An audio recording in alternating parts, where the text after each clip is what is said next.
Hey guys, welcome back to another video in this channel. Today we actually have a special video. I was preparing something with the Lighthouse. I'm gonna be completely honest with you guys, but unfortunately I updated my computer a couple of months ago, as you guys know, and I lost the Unreal Engine file. So I'm trying to recover and rebuild everything. I will be back to it, don't worry, but right now I just don't have the time today to continue with that one. So I'm gonna prepare the file. I don't want to waste your guys' time, and then we'll keep on pushing. We're actually really close to finishing that one. There's not a lot of things missing, to be honest. So before we continue though, remember we do have a little cool promotion with Skillshare, and we're gonna be talking about learning today. You probably saw the title of the video, so yeah, that's pretty much the gist of it. So take a look at this commercial real quick, and I'll be right back. Hey guys, Abraham here. I just wanted to remind you guys that we upload all of our courses to Skillshare. Skillshare is this amazing site where you can access a ton of different content to learn, improve, and grow as an artist. We have all of our courses available to watch and learn from right now in Skillshare. You can check the description down here, and Skillshare is offering 1 free month trial to their premium membership. With this membership, you're going to be able to access all of our courses and watch and learn all of the amazing things that we cover with all of the softwares. So, what are you waiting for? Check Skillshare down here below.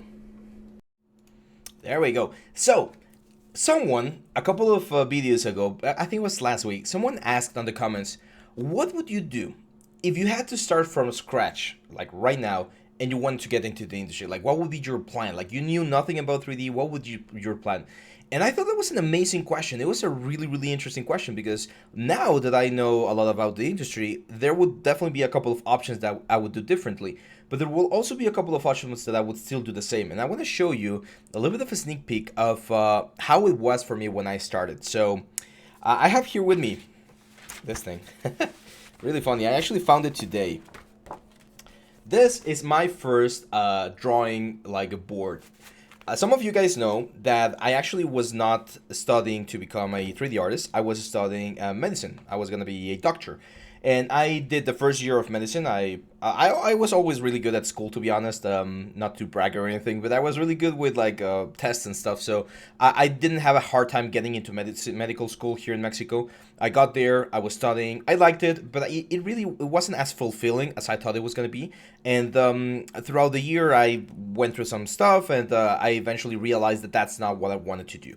So I stopped going to the school. I quit, and the first thing that my parents told me is, well, you need to look, like, what are you supposed to know, right? Like, how are you going to make a living now? And a lot of people suggested that I learned how to draw. And a couple of these guys right here that I'm going to show you were one of the first, like, drawings that I did. So this is like a zombie from Magic the Gathering that I did back in 2011. This was almost 11 years ago. Super rough lines, super rough sketch. It was, I believe, charcoal or something. I did this other drawing. This was copied from the God of War book. I think it's Aphrodite, or I'm not sure.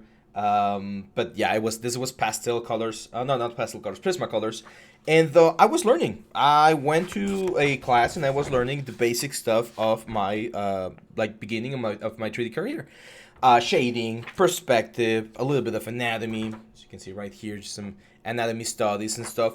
So if I were in a position where I had to start somewhere, the thing that you can start today, right now, are the fundamentals. Like, you don't need to have a supercomputer. You don't need to have, like, a lot of experience or knowledge or anything. You can just grab a pencil and start drawing.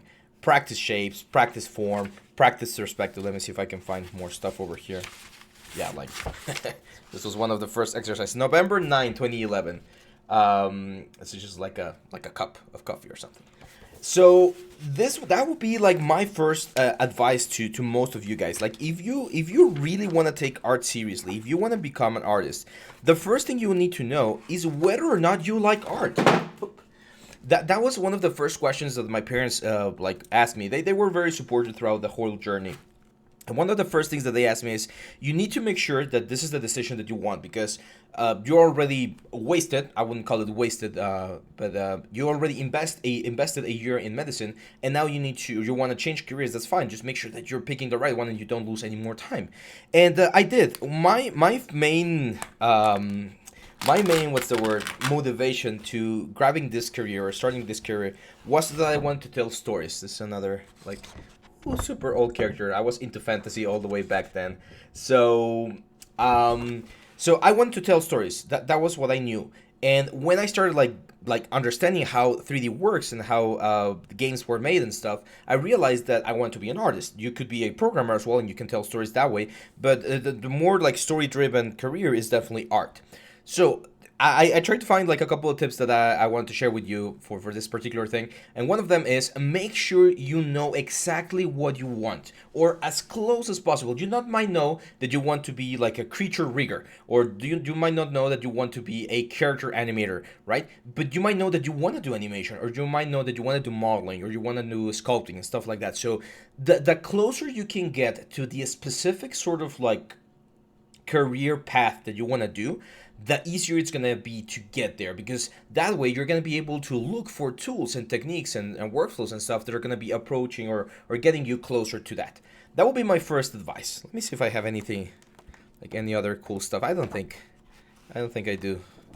Like those were like the main, yeah, those were like the main projects. So now let's jump onto the computer here real quick, and let me show you one of the best advices that my teachers gave me when I was in school. Like once we were at school and we were learning stuff, they told us every time you want to know what else you need to know or learn, go look up the workplace where you would like to work at. So for instance, there's this place called Digic Pictures. They do cinematics. I believe they're in Budapest, so they're in Hungary. And if we go here and we go into career, you're gonna see the open positions that they have. So let's see if they have something here.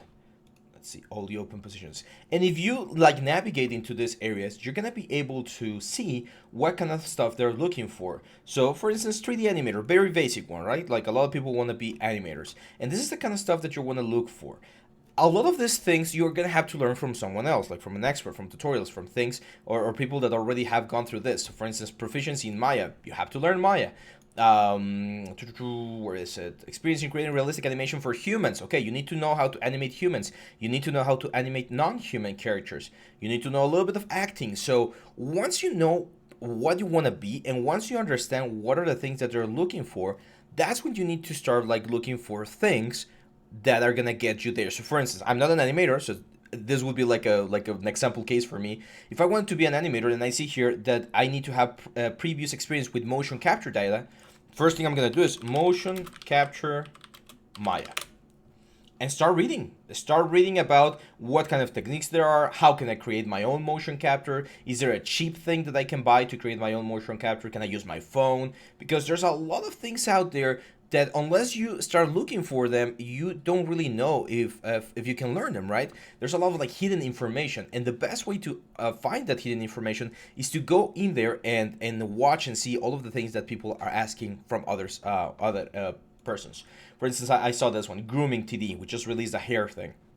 So grooming, they expect you to know either Jetty or Ornatrix, Arnold Renderer, Body Paint. They want you to know how to use the AI standard shader. So yeah, there are a couple of things that, for instance, I would consider myself proficient with, but there are other things that I don't know. For instance, I'm not proficient with 3D Studio Max, which by the way, we just released the 3D Studio Max stuff. If you wanna get a look at that.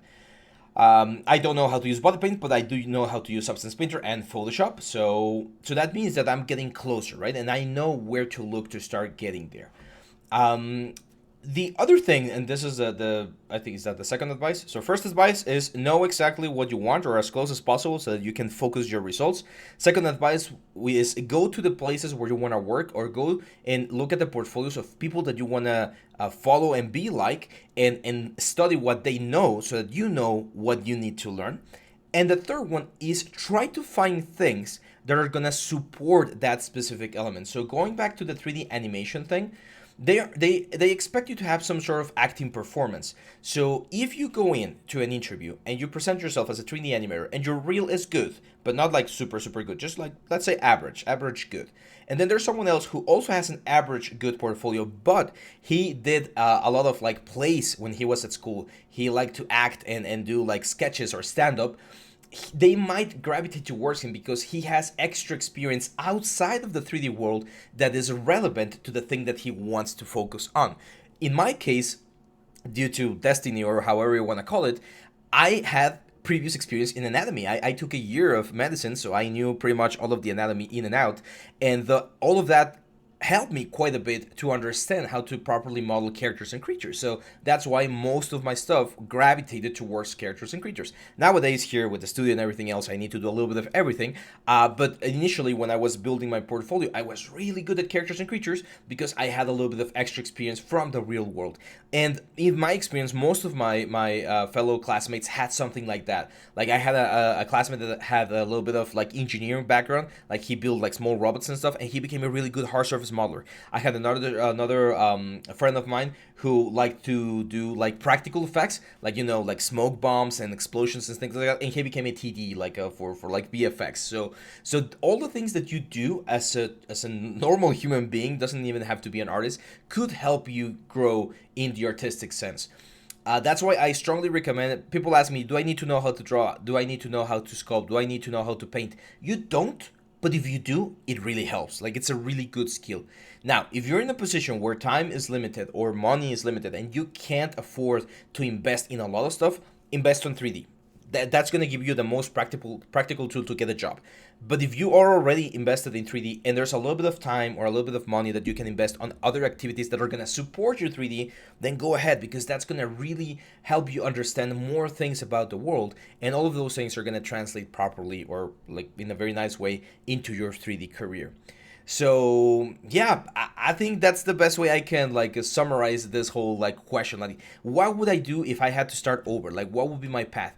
I would look for the position that I want to get. I would do a research on what softwares they're using, and I would start learning them.